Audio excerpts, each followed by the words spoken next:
Yo, what's going on, y'all? It's Conan. Today, I've got 10 bold predictions for the 2025-2026 NBA season, and I do believe that these are bold. Some are bolder than others, but I think all of them classify as bold, and it could be covering what teams will or won't make the playoffs, player performances, who gets traded, things of that nature. Let me know down below in the comments which prediction is your favorite, which one is the worst, which one of them aren't even that bold. You think it's such a surefire thing, because obviously I nailed all of these, and also let me know some of your bold predictions down below in the comments. Leave a like, subscribe if you enjoy, hit the notification bell so y'all don't miss out on future videos. If y'all like this video enough, I'll do one bold prediction for every single NBA team. But let's go ahead and get to the 10 I have today. For my first prediction, I have that the Mavericks and Bucks are both 8 seeds or lower. Let me discuss why. I've seen a little bit of hype around both these teams recently, more so the Mavericks. I know a lot of people who think the Mavericks are legitimate championship contenders, and I do think in a world where they were healthy, I might say they would have a shot. Even still, I'd probably still have them outside that tier, but at least I could see where you're coming from. But without Kyrie Irving, I think this offense is really going to struggle, and I worry a lot about Anthony Davis's health. If AD misses any significant stretch of the season, this team is going to absolutely plummet. And already, there's a lot of stress on Cooper Flag to be ridiculously good from the get-go and elevate their offense, which is a big concern. They've got a lot of not very convincing shooters for me either. I do think their defense and rebounding could be enough to take them past this projection, but I feel like if the offense struggles enough, they deal with injury and Kyrie doesn't come back, which is realistic that he just doesn't play this season in this loaded Western Conference, I think there's a real world where they're fighting for their playoff lives very, very late into the season. And then with the Milwaukee Bucks, kind of in the East, people are talking about how weak it is, and yeah, it's weak when you compare to like the best of the best in the West, but there are still a lot of really good, especially regular season teams in the Eastern Conference. And this Bucks team, if Giannis misses a single game, like, you know, forbid that he misses like 10 to 15 at some point, they stand no chance against almost anybody. I really don't feel good about this roster whatsoever. I've seen some people start to feel better about it and say, hey, but the East is weak. Maybe the Bucks can make a run to the Eastern Conference Finals or the Finals. I just don't see it. Giannis is all time. Like, he's one of the best players ever, one of the best in the world right now, still at his peak. But have you taken a look at the rest of that roster? It's way too weak. I worry about them on both sides of the ball. They've got no top tier talent alongside Giannis. They've got some good, not great players. Yeah, I think this Bucks team could definitely surpass this, and Giannis is good enough to make this look foolish. But when I take a look at both these teams, I think I'm lower on them than most people are. My second one is that the Thunder, Rockets, Cavs, and Nuggets all win 60-plus games. That would be 4 teams, tying the NBA record. Thunder, self-explanatory. They won about 68 last year. I think they could get close to that again. The Rockets won low 50s last year without a real half-court offense. You put Kevin Durant, Dorian Finney-Smith in the fold, and another year for their young players to get better, I think it's very realistic to think they could win 60. The Nuggets, same thing. They got better. They dealt with some big time ups and downs, especially early on in the season. I think they'll be more consistent now, and as long as Jokic is healthy, they're going to be a threat every single night to not only beat teams, but blow almost anybody out. So I think they have a good shot at it. Cavs, obviously last year also 160 plus. I expect them to just run that straight back. I don't see really any regression coming. In fact, I think the Cavs are going to be even better, and I'll talk about that in a moment. I could see like the Knicks getting there, but I couldn't push myself to say 5 teams. If I had to project, I think the Knicks win like 56, 57, but I do think at least 4 teams could get to 60 wins this season. And honestly, I don't even think that's crazy to say. Speaking of the Cavs, my next take is that Evan Mobley is widely considered the Cavs' best player by the end of the season. I already know some people that would argue that, but I think if you ask most people, they're going to say Donovan Mitchell. And this is not supposed to be a slight at Donovan Mitchell, by the way. He's one of my favorite in the league. It's more so a vote of confidence in Evan Mobley. I think this year he's going to average 21 to 23 points per game. I think he could get closer to 23 because I think the Cavs know they need a lot more Evan Mobley. He needs to have the ball in his hands. He needs to be given more free reign on offense, be more aggressive for them to unlock that next level. And that, combined with being one of the best defensive players on the planet, ascending playmaking and handle games, I just feel like Mobley is not being respected enough as one of the most high potential unicorn players in this sport. And I think by the end of the season, he's going to have another All-NBA nod under his belt. And when you take a look at that team and how good they are, and I believe they will eventually make the NBA Finals, I think at the end of the season, people look at that team and go, yeah, it's Evan Mobley's squad. My fourth prediction is that Zion and Ja Morant, the top two picks from 2019, are both in heavy trade rumors, and at least one of them is dealt by the deadline. This is more so leaning towards Zion, but I wanted to throw Ja in there too because I think there is a possibility his time in Memphis comes to an end somewhat soon. Let's talk about Zion first.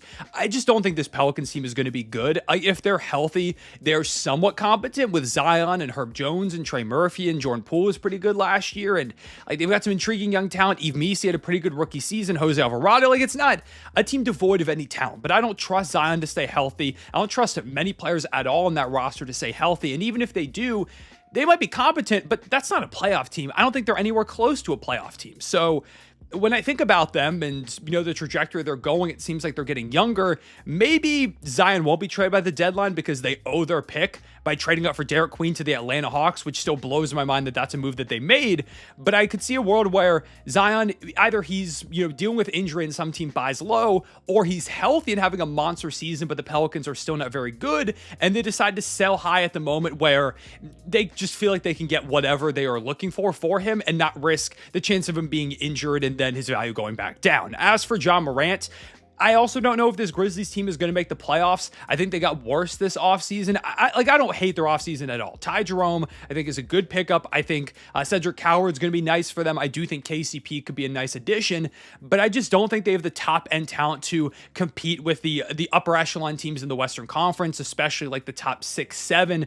Maybe they could get an 8 or a 9 seed, but I just can't really see it, especially when I consider the health of Ja, of Jaren. It's just a team in general that deals with so many injuries. I expect them to pop up again. And I think there's a world where by the deadline, if the Grizzlies are underperforming, then maybe they start to think about a pivot of some kind in some significant way, and Ja Morant gets discussed a little bit. I think it's way more likely in this scenario that Zion's the one traded, but I do think Ja Morant trade rumors are going to pop up at some point this season. My fifth take is that LeBron James is going to be off the Lakers by midseason. This one is bold because I don't think a lot of people at this point expect him to be traded during the season or get bought out or anything like that. I'm going to go bold and say that he does, whether it's because the Lakers aren't living up to some expectations. Like, I'm not as high on the Lakers as I've seen some people are. I do think they're going to be good this season, but not really phenomenal the way that some people might be expecting. I think it's pretty clear that Luka is the future of this team. He's the best player on this team. And ultimately, it might come down to a point where there's a team out there that feels like, hey, if we trade for LeBron James, we have a chance right now.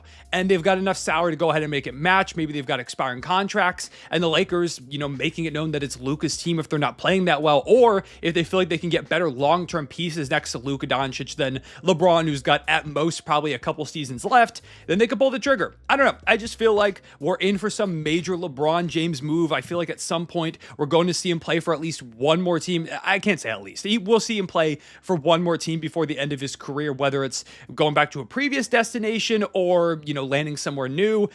I just can't shake the feeling that LeBron and the Lakers are not going to be together till the end. Sticking with the Lakers, my sixth bold prediction is that Luka Doncic averages a 30-plus point triple-double. Maybe this isn't that bold to some of you because he got pretty close a couple years ago, but it's only ever been done twice in NBA history. Jokic did average a triple-double this past season, but didn't average 30 in the process. I think the Lakers are going to pretty much hand Luka the keys. LeBron's going to probably take a bit of a back seat, and Luka's going to go out there and have the best statistical season of his career. He's on this revenge tour. He's getting in shape.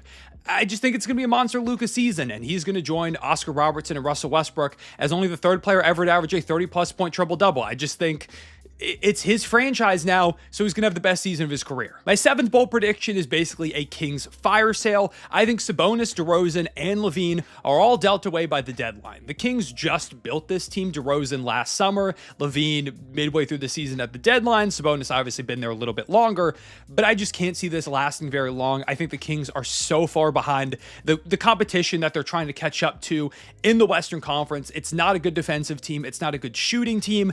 Like, LaVine was awesome awesome. I think they could genuinely get some pretty good value now that his contract is coming towards an end. And with how good he was last season, if he replicates that, I think there is a real return to be had for Zach LaVine, even though it is a lot of money. DeMar DeRozan, I also think, he's not making that much money. He can still be good for some team out there. If some team is just looking to make an acquisition around the deadline that they feel improves a little bit, gives them more of an offensive punch, I think he could be moved. Sabonis is a tougher case because it's hard for me to imagine many teams that he makes sense on, but there are a few that come to the top of my mind where they could use a center, and I think Sabonis could be somewhat effective in those systems. I know the Kings probably don't want to go back down to being a lottery team consistently and rebuilding, but I hope that they are smarter than maybe I feel like they are at times, and that they will go ahead and have a fire sale while all these guys still have some type of value. They can get legitimate returns, and they don't basically just pull Chicago Bulls, who they're almost trying to replicate here, it feels like, and waste all the trade value of everybody before it's too late, and they walk for basically nothing. My 8th bold prediction is that the Boston Celtics win the draft lottery. I think it's going to happen. We just had an insane shock with the Dallas Mavericks winning it, and the Atlanta Hawks the year before went ahead and won it. It's been a shocker the past 2 years. I think we see that trend continue. Brad Stevens is an incredibly smart general manager. He's really good at his job, and I feel like this Celtics team isn't going to make the playoffs. They have some glaring holes now that there's no Jason Tatum, and they lack Porzingis and Drew Holiday. I think they're going to give a lot of young guys a run. I think they know pretty clearly from the moves that they made that this is a big-time pivot year, and the biggest prize, the best possible outcome for one of these years is getting the top pick in what is an unbelievably stacked draft class at the top with Darren Peterson and AJ DeBansa and Cam Boozer, amongst many others. Like, this is a loaded class. Even if you get like a top 5, a top 7, a top 10 pick, you feel really good about that extra asset if you are the Boston Celtics. So I feel like not only are they going to be bad this season, but when it becomes pretty clear that even if they make the playoffs, they're going to be a back half of the Eastern Conference team, I feel like Brad Stevens is just going to bottom out, sit Jaylen Brown, sit Derek White, let Peyton Pritchard, Anthony Simons just run wild, put up a bunch of points, and maybe that'll be enough to win them some games in that Eastern Conference, but ultimately they'll be around like the 10th, 9th lottery odds, and for the 3rd season in a row, we get a shocker. Top pick, AJ DeBansa, Darren Peterson, whoever it is, goes to Boston. On that note, my 9th bold prediction is that the Jazz and Nets are last in their conference by 12 plus games each. I think they're both pretty clearly the worst team in the West and the East. The Jazz are still going through this process.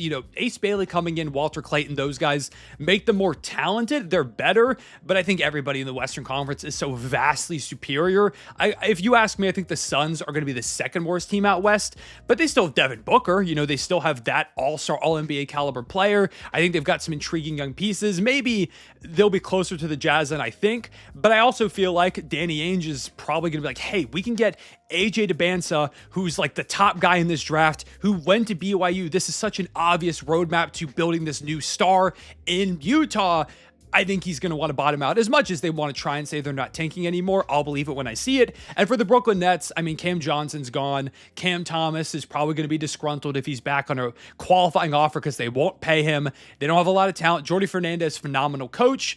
But I just think this is going to be a year where the Nets really try to go all out and just tank to the bottom because they still have their pick. They're not going to have it, I believe, after this year. So if they want to get like a cornerstone guy guaranteed, or at least hopefully guaranteed, and get a top pick, they're going to have to tank this year. I think the Wizards, the Hornets, Raptors, all those teams kind of around them in that range got significantly better. Well, the Nets are pretty clearly still awful. And finally, my last take is that Victor Wembanyama has a 70-plus point game this season. I almost said that Wemby is the first player to score 80 since Kobe, but I didn't go that bold. I just think Wemby is due for a big-time pop-off. He had some monster games this past season. The one against the Knicks on Christmas Day is the one that, of course, comes to mind. And I just think he's already reaching this point of being so game-breaking that explosion game against a really bad team with no center, it's coming very, very fast. It's going to be a game where his three-point shot is on. He's already putting up a lot more, so he hits like 9, 10 threes, and nobody's able to stop him down low in the paint. He's getting to the free throw line, and now he's got De'Aaron Fox to feed him the ball.